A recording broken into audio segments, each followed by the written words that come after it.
Em instantes, daremos início a mais uma entrevista do canal de podcast O Marqueteiro. Você pode acompanhar também esta entrevista pelas principais plataformas de podcast. Olá, amigos do canal de podcast O Marqueteiro. Hoje o assunto da nossa entrevista é negócios de impacto socioambiental e o papel vital do marketing na criação de benefícios e desafios de projetos transformadores. Para falar desse tema, a nossa convidada é Liliana Pinelli, que é fundadora da Impacta Hub. Trabalhou no terceiro setor, sendo diretora executiva de organizações não governamentais, onde implantou planejamento estratégico, gestão financeira e programas de meta. Desenvolveu programas de captação e monitoramento de novos projetos, trabalhando com as seguintes temáticas: formação profissional de jovens, inclusão de pessoas com deficiência e empoderamento de mulheres vítimas de violência. Obrigado, Liliana, pela sua participação em nosso canal de podcast. Eu que agradeço o convite, estou muito honrada. Ô, Liliana, só esse tema, só esse título já daria muito assunto, né?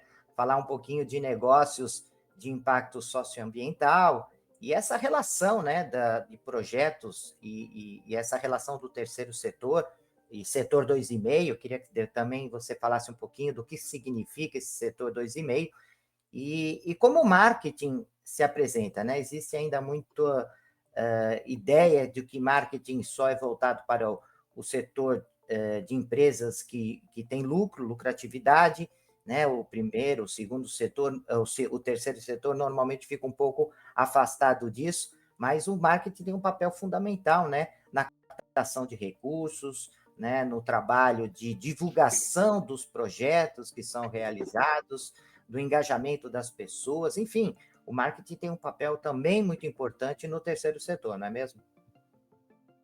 Sim, sem dúvida. Na verdade, o marketing é que faz a gente engajar as pessoas nas nossas causas, né. Eu acho que a gente tem uma questão que, às vezes, muitas empresas não valorizam, né, o marketing como deveriam, botam todos os recursos, na causa fim, e aí a gente não consegue o engajamento que a gente precisa dos nossos doadores, né, sejam pessoas físicas ou sejam pessoas jurídicas, né, para que a gente possa executar o trabalho que a gente quer. Eu só queria explicar um pouquinho, você falou um pouco, acho que é importante a gente, explicar um pouquinho, né, o que é negócio de impacto socioambiental, qual é a Uhum. diferença entre um negócio de impacto socioambiental e um terceiro setor, né? Muita gente ainda confunde isso, né? Na verdade, os negócios de impacto socioambiental, eles são negócios mesmos, né? Ele tem um fim de lucro, né? Na essência, ele é um negócio como qualquer outro, mas ele tem como missão resolver um problema da sociedade, um problema social, ambiental, né?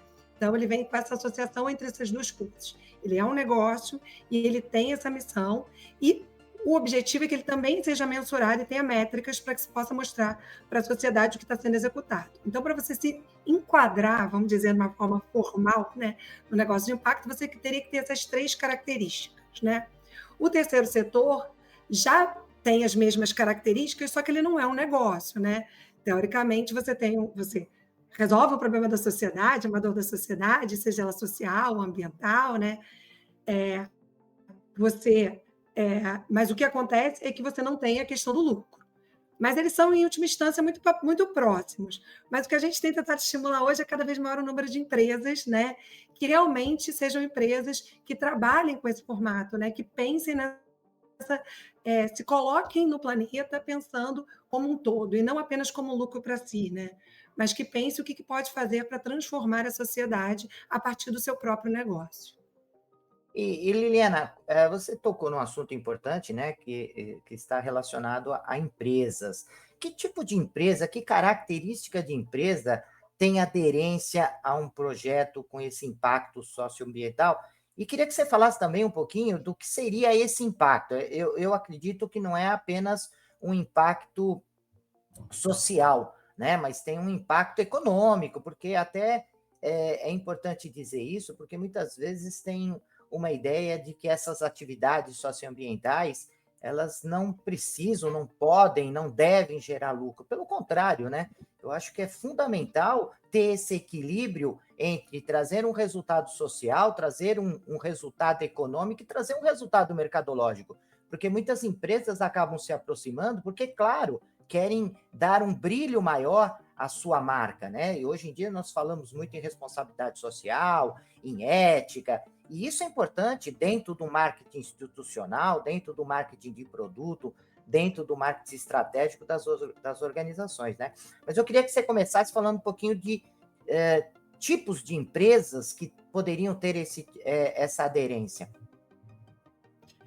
Na verdade, como eu comentei antes, né, na verdade, assim, tem várias empresas em vários setores. A gente tem várias empresas hoje, por exemplo, de reflorestamento agroflorestal, que trabalham, por exemplo, tanto o social quanto o ambiental, porque eles trabalham com micro e pequenos agricultores, na verdade, fortalecendo essa população, né, territorial, mas, ao mesmo tempo, também melhorando o planeta através desse reflorestamento.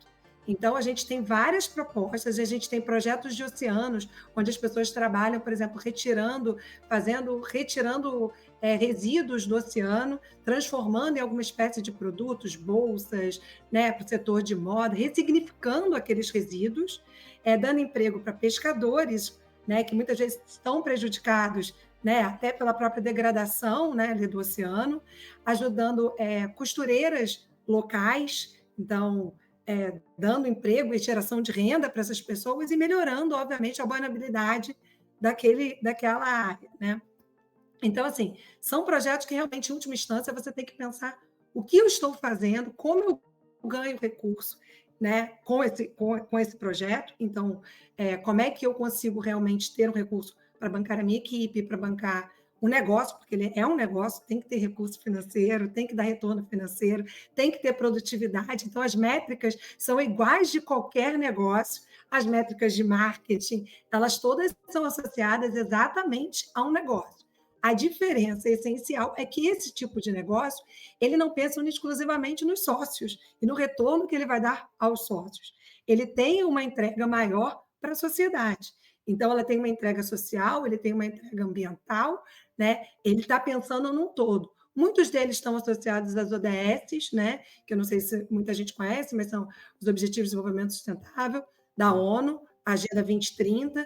Então, quando você olha lá os 17 objetivos, você tem várias metas, acho que são 169 metas, se eu não me engano. Então, muitos desses negócios já estão associados como o meu negócio ajuda eu resolver essas questões para, quem sabe, eu acho ambicioso, mas que em 2030 a gente esteja bem perto de atingir essas metas, né? Mas eu acho que se a gente também não for ambicioso, a gente não chega lá. E aí o que você falou, né? Na verdade, assim, quanto mais empresa a gente entender que isso pode ser um negócio, quanto mais empresa, mais gente se integrando e criando, gerando essas empresas, né? Empresas com esse formato, é melhor para todo mundo. O que acontece no Brasil, que você falou também, que eu acho que é super importante a gente citar, é que a gente ainda tem uma coisa que terceiro setor é quase um setor voluntariado, né? Não pode ganhar dinheiro, não tem que ter recurso, é uma ajudinha, né?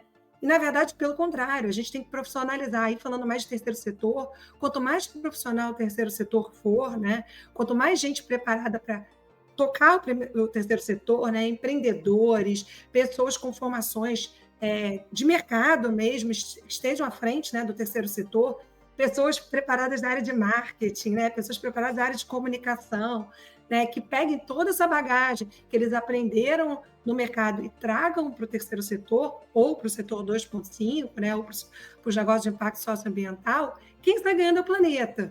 Né? Então, acho que a gente tem essa mudança hoje comportamental.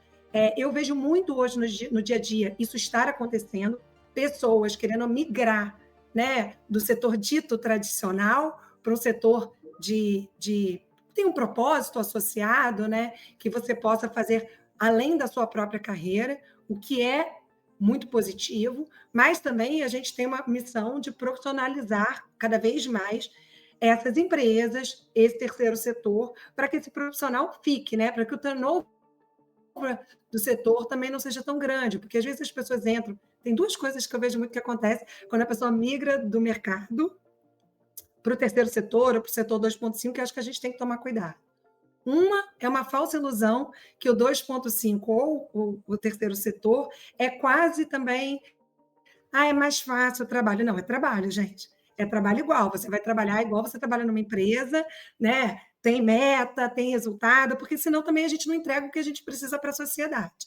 A diferença é o resultado do que você entrega com essa empresa ou com esse terceiro setor. É o serviço e o produto final. Mas é uma empresa como outra qualquer, né? E o que eu vejo ainda é algumas empresas que ainda mais no terceiro setor, que infelizmente ainda não se profissionalizaram, e aí quando chega um profissional que vem do mercado, gera um certo conflito. Então, a gente ainda precisa pacificar essas questões, não são todas. A gente vê muitas instituições de terceiro setor hoje com um profissionalismo muito grande e dando resultado, né, conseguindo captar cada vez mais, gerando impacto na ponta para quem mais precisa mesmo, porque no final é isso, quanto mais gente profissional a gente tiver, né, nessas empresas, nessas instituições, a gente vai conseguir atender um número maior de pessoas na ponta. Né? E isso volta, né? Porque é um ciclo virtuoso. Né? Se a gente consegue, sei lá, via educação, melhorar a educação na ponta, através de uma instituição de ensino do terceiro setor, amanhã essas pessoas vão estar melhor no mercado, né? Você está gerando renda e melhorando a situação daquelas famílias. Então, esse ciclo virtuoso ele vai se perpetuando. Né? Eu vejo hoje, há 10 anos atrás, de 10 anos para cá, eu acho que a gente se profissionalizou muito, tanto no terceiro setor quanto no setor 2.5, mas eu acho que ainda é um mercado que está em ascensão.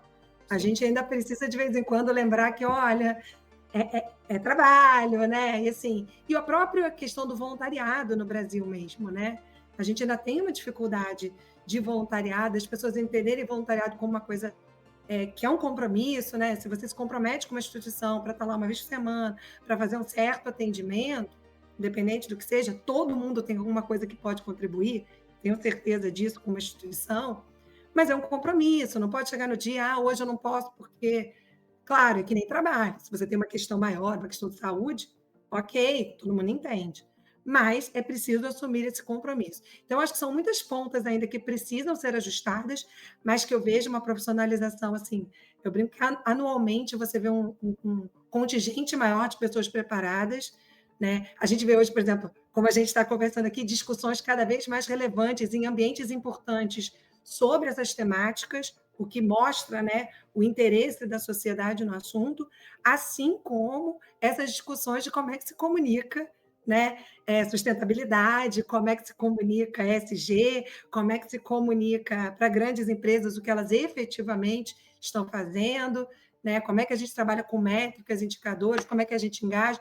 Isso cada vez mais também está sendo profissionalizado, né? Tanto as grandes empresas, quanto nas pequenas, micro, médias, no terceiro setor. A gente vê, inclusive, o setor governamental querendo também, né, trabalhar com inovação aberta, pensando que tipos de formato de comunicação, a comunicação do próprio setor público mudando, né, querendo engajar a população para que, além da comunicação, isso seja um serviço para a população, né? A comunicação como um serviço, porque, em última instância, né, o servidor público está ali para servir a população, então, serviços que são entregues de transporte, segurança, né?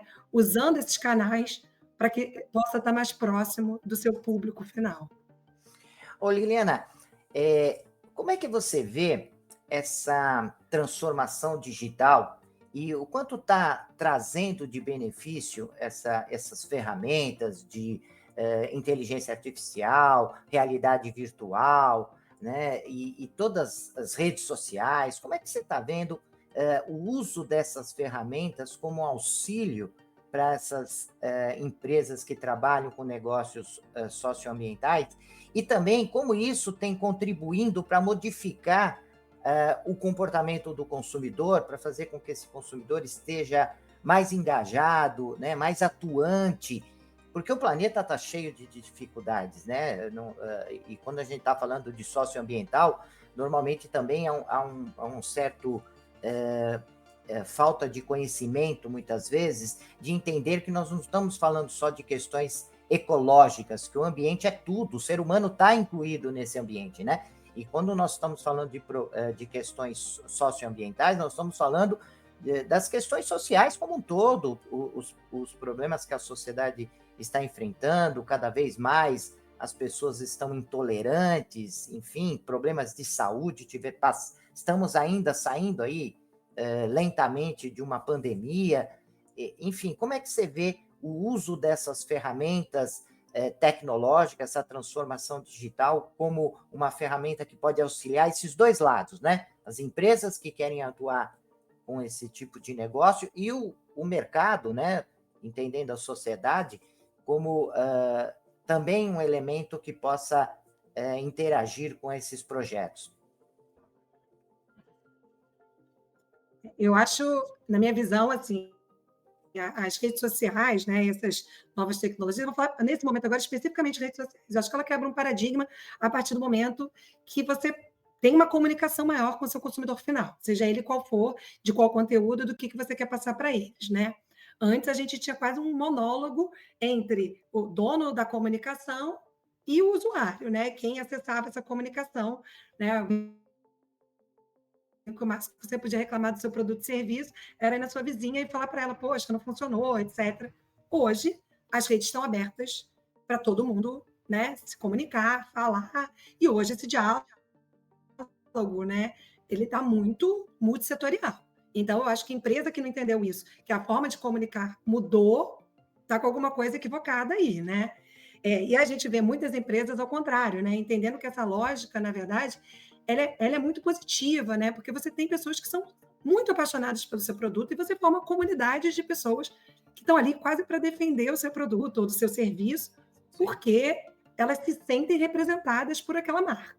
Então, empresas que entenderam isso, que estão naquela comunicação, não só para vender um produto e serviço, mas para gerar comunidades e engajar essa marca, estão tendo muito melhor resultados.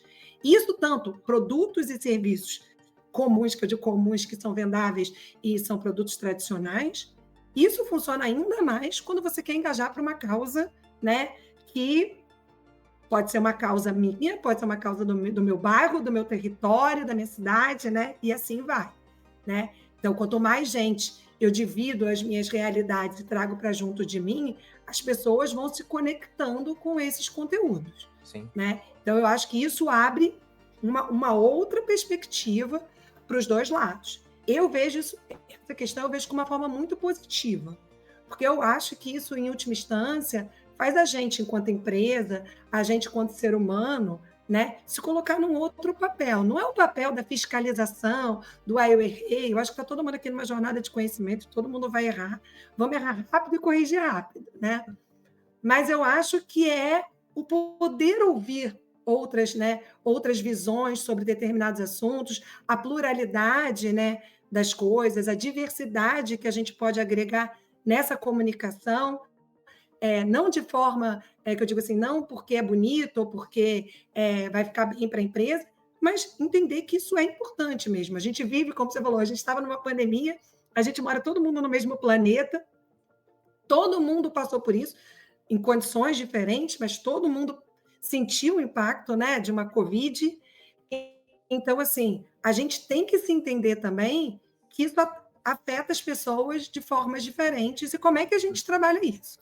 Então, eu acho que isso foi uma grande vantagem, eu acho que para a gente, enquanto sociedade, né, a gente poder ter diálogos hoje com o outro lado do mundo e saber o que está acontecendo lá e de que forma eles resolveram problemas, né? E por que não tentar usar o que eles já tentaram lá para o meu território? O Impact Hub, que é a empresa que eu represento aqui no Rio, trabalha muito com isso.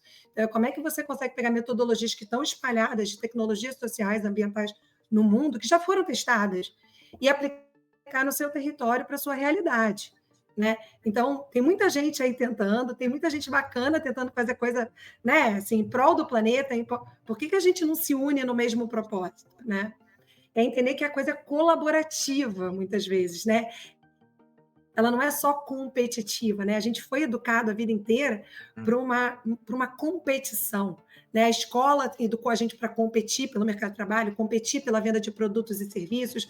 A gente foi educado dessa forma, né? A minha geração foi educada dessa forma. Eu brinco, até os jogos de tabuleiro eram jogos competitivos, né? Você tinha que ganhar do amiguinho. Hoje a gente vê um número de jogos de tabuleiros colaborativos muito maior, né? Então, assim, por que não colaborar? Porque até onde o meu produto não pode agregar ao seu e a gente fazer alguma coisa junto que seja bacana para todo mundo e para o planeta? Por que eu não posso ouvir a Dona Maria, que tem uma demanda, né? E eu acho que a inovação, a tecnologia, ela só existe quando ela perpassa por todas essas conversas, né? A inovação criada por mim, para mim, ela é para mim, ela não é para mais ninguém, né? Então, eu acho que não existe para mim inovação que a gente não escute as partes, né? De algum jeito. E eu sempre falo que quem trabalha com inovação, tecnologia, sustentabilidade, a gente, no final, tem que se apaixonar pelo nosso problema, né? E não pela nossa solução, né? Então, eu quero resolver uma questão ambiental, eu tenho que estar apaixonada por resolver esse problema. Talvez a minha resposta não seja a melhor. Talvez nessa jornada, conversando com outras pessoas e outros pontos de vista, é onde a gente vai construir a melhor resposta para esse problema. E eu acho que a tecnologia permitiu hoje que essas conversas, a gente está aqui conversando, né? Então, assim, as conversas ficaram mais ágeis, facilitou o tempo, a gente consegue acessar pessoas que antes era muito difícil para a gente, muito difícil a gente, né, ter essas conversas. Então, eu acho que isso foi um ponto super positivo, mas é como tudo na vida, né? É uma ferramenta que a gente tem que saber usar, né? Tem gente usando para o bem, tem gente usando para o mal, e é isso. É uma ferramenta. A questão é como você usa essa ferramenta para que ela te dê o melhor retorno para essa conversa, para a geração dos seus produtos. E eu acho que, no final das contas, para um mundo mais desejável, sustentável, melhor para todos. Você colocou algumas questões extremamente importantes, Liliana, né? Essa questão de, além da vontade, do interesse, além do brilho nos olhos que esses projetos socioambientais eles acabam trazendo, porque as pessoas gostam, né? Elas querem contribuir com o planeta, sentem vontade, mas você está colocando algumas questões extremamente importante, além da estratégia de marketing, além do uso do conhecimento de uma comunicação, né, de estratégias de comunicação, de precificação. Além dessas questões, você está trazendo um elemento comportamental, né? A necessidade das pessoas aprenderem a trabalhar em equipe, a trabalhar em grupo, trabalhar em função de projetos, saber liderar, saber ser liderado, né? Porque essas questões são importantes, e isso é uma preocupação que eu tenho constantemente. Eu falo para os alunos ao longo das minhas aulas, eu falo que um problema muito sério chama-se fone de ouvido, porque está fazendo com que as pessoas fiquem cada vez mais individualizadas, né? Ficam no seu celular, querendo assistir só a sua programação, e hoje eles sentem uma dificuldade enorme de fazer trabalho em grupo, que antigamente você pedia para que eles fizessem, hoje em dia eles pegam, fatiam os trabalhos e acham que estão fazendo trabalho em grupo, e não é isso, você está trazendo um elemento de colaboração, e isso vai além, né, de você fatiar um trabalho e muitas pessoas estarem trabalhando num determinado projeto, não é isso, é fazer junto, contribuir, né, para que cada passo do projeto possa ser desenvolvido. Então eu achei bacana a sua fala, porque vai de encontro ao que eu sempre estou falando em sala de aula, né? Não adianta ter conhecimento técnico de marketing, de ferramentas mercadológicas, se eu não tiver uma mudança comportamental, se eu não entender que faço parte de um projeto maior, que é um projeto planetário, né? E essas questões que você traz, elas são extremamente importantes. E eu queria que você falasse um pouco da empresa, da sua Hub, né? Impact Hub, que eu dei uma olhada no trabalho de vocês, é um trabalho maravilhoso, principalmente quando eu olhei a questão do projeto de mulheres vítimas de violência. Isso é um problema muito sério que a sociedade está enfrentando, né? E outras questões, né, ligadas à deficiência, inclusão de pessoas. Eu queria que você falasse um pouquinho dessa empresa, o trabalho que vocês desenvolvem, se você tem cases que você possa trazer aqui para a gente sobre o trabalho que vocês desenvolvem, porque eu fiquei particularmente apaixonado pelos temas e pelas atividades que vocês desenvolvem. O Impact Hub, na verdade, ele é um hub internacional de impacto. Ele está presente em mais de 100 lugares, 60 países, está espalhado por 5 continentes. Hoje a gente tem uma média de 26 mil empreendedores de impacto socioambiental nessa rede colaborativa. exatamente o conceito da construção de uma rede colaborativa, né? E a ideia é pensar como é que a gente pode, enquanto planeta, pensar soluções, né? Então, são soluções globais aplicadas ao território, né? Então, na verdade, a gente trabalha sempre pensando em cada lugar, na sua teoria de mudança, né? Então, como é que você pensa, o que você quer, enquanto eu represento o Impact Hub hoje no Rio de Janeiro. Então, o que você quer para a sua cidade, quais são as principais temáticas da sua cidade, né? E aí, essas temáticas, eu vou fazer uma associação complicada na cabeça das pessoas, mas são problemas, mas problemas são, na verdade, oportunidades da gente ajudar as soluções, né? Eu acho que também a gente tem que desmistificar um pouco essa palavra problema. Claro que são problemas, mas, assim, já que eles existem, quais são as oportunidades que a gente tem de solucioná-los, né?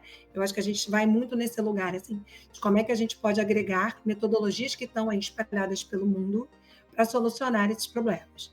Então, a gente sempre trabalha ouvindo a comunidade local, entendendo quais são as principais temáticas. E essa que você cita são temáticas muito associadas ao Brasil, né? A gente tem isso, né, no âmbito nacional, algumas muito especificamente em relação ao Rio de Janeiro. Então, a gente tem um projeto que eu acho que é maravilhoso, que é o Mulheres de Favela, que é um projeto que foi feito exatamente focado, pensando que hoje a maioria da população de favela são mulheres, mães solos, pretas, e como é que essas mulheres conseguem sobreviver em última instância, né? Elas precisam cuidar dos filhos, elas precisam trabalhar, elas precisam estar qualificadas. Então, são projetos que vão para as comunidades, a gente escuta essas mulheres, a gente trabalha com elas com diversas formações, exatamente para que elas se empoderem. E, além disso, elas constroem uma rede local entre elas, porque essa rede local também é muito importante. O fortalecimento do território, né, e o pertencimento delas também é muito importante. Porque a gente vê muitos projetos que vão lá, entram, fazem o projeto e saem. Muitas vezes isso acontece, porque o recurso é limitado, a gente tem que executar o projeto dentro do que é possível. Mas é muito importante a gente deixar para eles projetos de longo prazo, projetos onde a gente consegue, que eles conseguem se autossustentar, não sustentar só de recurso, mas como é que eles conseguem continuar, né, executando essas trocas, essas interações, como é que eles se fortalecem. Então, é sempre pensando em como é que essas comunidades, isso pode ser um projeto ambiental, isso pode ser desde fortalecimento de produtores locais, né? A gente tem muitos casos também de trabalhos de fortalecimento de produtores locais, né? Como é que os produtos deles são valorizados no mercado, né? Geração de empreendedores, então a gente tem muito projeto de formação desses empreendedores de impacto, como é que eles se entendem como empreendedores, quais são as dificuldades, né? E quais são as facilidades de ter um negócio de impacto, e como é que você faz essa formação, e aí é o que eu falo, modelo de negócio, tudo como funciona uma empresa, né? É tirar o sonho do papel mesmo, é falar assim, eu tenho um sonho que é solucionar esse problema. Tá bom, e como é que a gente faz a solução desse problema, né? Então, a gente ajuda essas empresas também, e a gente ajuda também as grandes empresas ajudar elas a inovar, pensando nessa área de responsabilidade, ESG também, como é que esse braço deles realmente acontece, mas de forma prática, né? A gente estava falando aqui antes de começar sobre greenwashing, né? Sobre algumas coisas, algumas empresas que, infelizmente, usam o marketing para se promover como eco-friendly, como, né, fazendo milhares de ações sociais, etc. Mas a gente tem empresas muito sérias executando projetos realmente, pensando num futuro melhor para todos. Então, como é que essas empresas executam esses projetos? Porque, no fundo, para eles é fazer uma outra ação, e obviamente que a gente tem que melhorar as cadeias de valor deles, melhorar a execução desse projeto, né? Mas também associado, eles têm um braço social, um braço ambiental que eles querem executar de uma forma positiva, de uma forma eficiente. Então, como é que essas empresas fazem isso? A gente apoia elas, inclusive escutando as comunidades que eles querem atender, porque um dos grandes erros até hoje de projetos sociais, projetos ambientais, terceiro setor e 2.5 é a gente achar que a gente sabe o que os outros querem. Chegar numa comunidade, num território e falar, olha, eu vou oferecer para vocês esse projeto aqui, porque ele é maravilhoso. ele tem isso, ele tem aquilo. Aí você faz, às vezes, um investimento enorme, é tudo do melhor, professores maravilhosos, mas não é o que a comunidade quer, ela não é o que ela precisa. Então, o primeiro passo de qualquer um desses projetos é fazer uma escuta desse território mesmo, uma escuta ativa, tá ali, entender o que que eles precisam, o que eles querem e construir com eles. Primeiro que a gente falou aqui de engajamento. O engajamento do projeto vai ser muito melhor. Eles vão entender que aquele projeto é deles, eles vão se sentir pertencendo.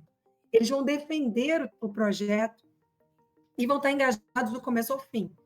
Então, isso é muito importante. E o retorno para a própria empresa é muito melhor, porque, primeiro, o retorno financeiro, mesmo em relação ao projeto. Como tem muito mais gente engajada, você tem um resultado muito melhor daquele projeto. E segundo, que aquelas pessoas passam a defender aquela empresa porque atribuem valor ao que aquela empresa realmente está fazendo. Então, só tem ganhos. Né? Às vezes, quando você vai apresentar o projeto, a pessoa fala assim, ai, mas tem 1, 2 meses, sei lá quanto tempo. Discuta. Mas isso aí ninguém... Porque é um trabalho meio parece invisível, né? Mas ele não é. Ele é o pilar do projeto acontecer. Então, isso o Impact Hub faz. O Impact Hub também faz muito teoria de mudança, que é exatamente a construção de onde a empresa está e o que ela quer chegar, né? Como é que ela chega lá, né? Com metas, indicadores, como é que ela faz isso para se tornar mais sustentável, para se tornar mais ecologicamente, ambientalmente favorável para ela e para o mundo, socialmente, onde ela... Então, a gente é um pouquinho de tudo, eu brinco, mas assim, é um pouquinho de tudo bem profundamente, exatamente porque a gente tem essas trocas no mundo inteiro. Então, a gente pega a metodologia, às vezes, que está lá aplicada, lá na Ásia, traz para cá, mas é claro, sempre com uma pitada brasileira, uma pitada carioca. A gente tem que, no nosso caso, carioca, porque a gente tem que ter a cara da cidade, né? A cara da nossa população e trazer as soluções daquele problema da forma que a população entende também que é a melhor forma de atacar aquele problema. Eu acho que, sem dúvida, esse é o caminho, né? Eu não tenho nenhuma ideia diferente do que você colocou. Acho que esse é o caminho correto, né? De ouvir atentamente, ativamente. Eu até costumo dizer, ouvir com ouvidos de vó, né? Com carinho, com atenção, né? Querendo contribuir, querendo ajudar. Eu acho que esse é o caminho, né? De trazer esse conhecimento, essa expertise do mercado, né, para essas empresas, ou seja, trazer conhecimento de como gerenciar um produto, como desenvolver uma comunicação eficiente, eficaz. Eu acho que esse conhecimento de gestão ele é muito importante, esse conhecimento mercadológico ele é muito importante, e é bacana ver um projeto como você apresentou, né, que incorpora todos esses elementos, né, que traz essas experiências do passado que deram certo, que funcionaram, e trazer para a nossa realidade, trazer para uma realidade local. Eu acho extremamente interessante esse projeto. Eu quando recebi o briefing da empresa e fui acessar os sites, enfim, eu achei maravilhoso, achei fantástico essa ideia, é apaixonante. O terceiro setor, o segundo setor, o setor 2,5, são setores apaixonantes e você traz essa paixão quando fala desse assunto, né? Nós estamos chegando ao final, Liliana. Eu queria que você deixasse aí os seus contatos para quem quer acessar, ter mais informações sobre os projetos, de repente trazer esse projeto, essa ideia da Hub para outras regiões. Como é que eles podem fazer o contato contigo ou com a empresa? Enfim, deixar o contato, e se você quiser deixar alguma palavra final também, fique à vontade.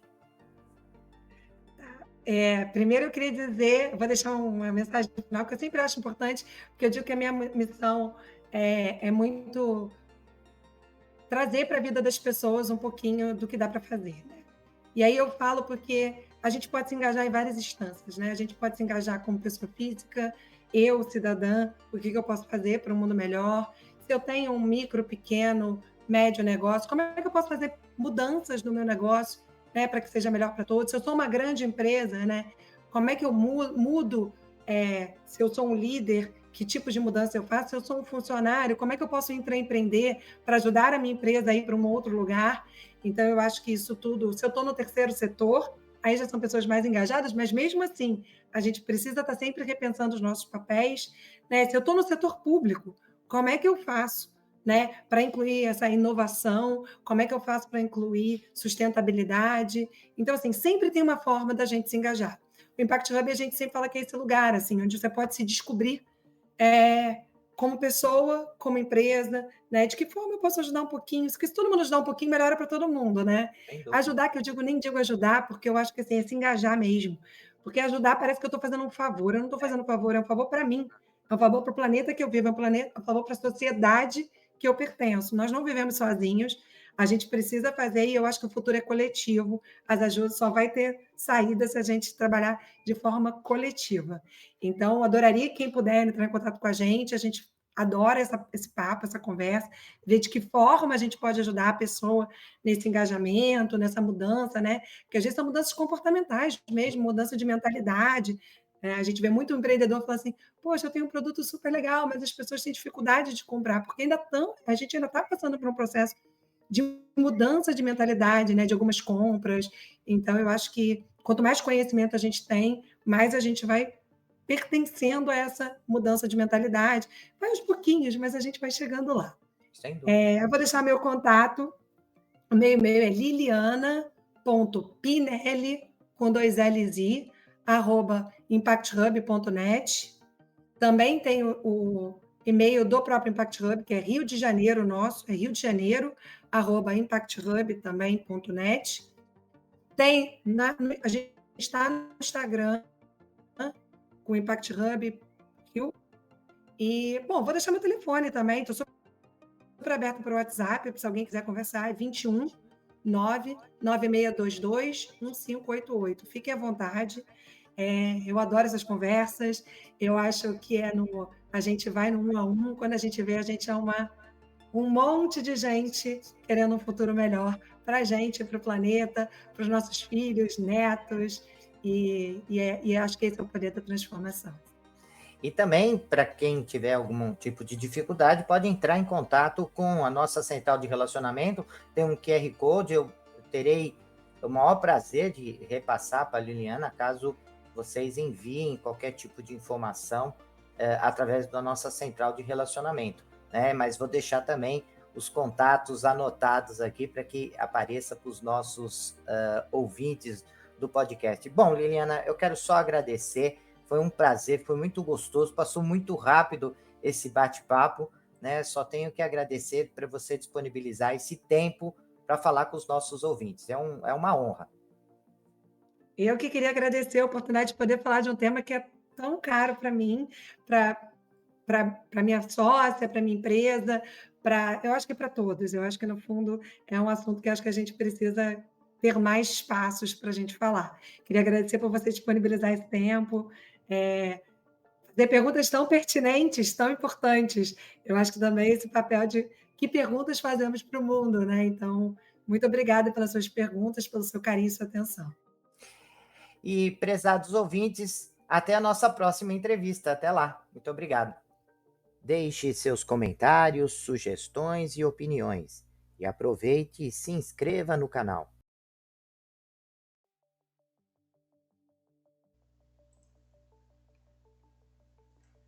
Olá, profissionais de marketing e gestão, estudantes e empreendedores. Você está procurando um podcast que possa ajudá-los a se manter atualizados e aprimorar suas habilidades? Então vocês precisam ouvir o podcast O Marqueteiro. Nós somos um podcast que fornece insights e análises de especialistas em marketing, gestão e negócios, tudo com o objetivo de ajudá-los a crescer e alcançar o sucesso. Cada episódio é repleto de dicas e estratégias práticas que você pode aplicar imediatamente em sua carreira ou empreendimento. E o melhor de tudo, nossos convidados são professores, pesquisadores e especialistas de mercado em suas áreas de atuação. O podcast O Marqueteiro é perfeito para aqueles que estão procurando por inspiração e informações valiosas para levar suas habilidades e negócios para o próximo nível. E se vocês gostarem do que ouvirem, não esqueçam de nos seguir nas redes sociais e compartilhar com amigos e colegas de trabalho. Afinal, quanto mais pessoas ouvirem, mais impacto causará no mundo dos negócios e da gestão. Então, o que vocês estão esperando? Vamos ouvir o podcast O Marqueteiro agora mesmo e transformar suas carreiras em empreendimento? Até o próximo episódio!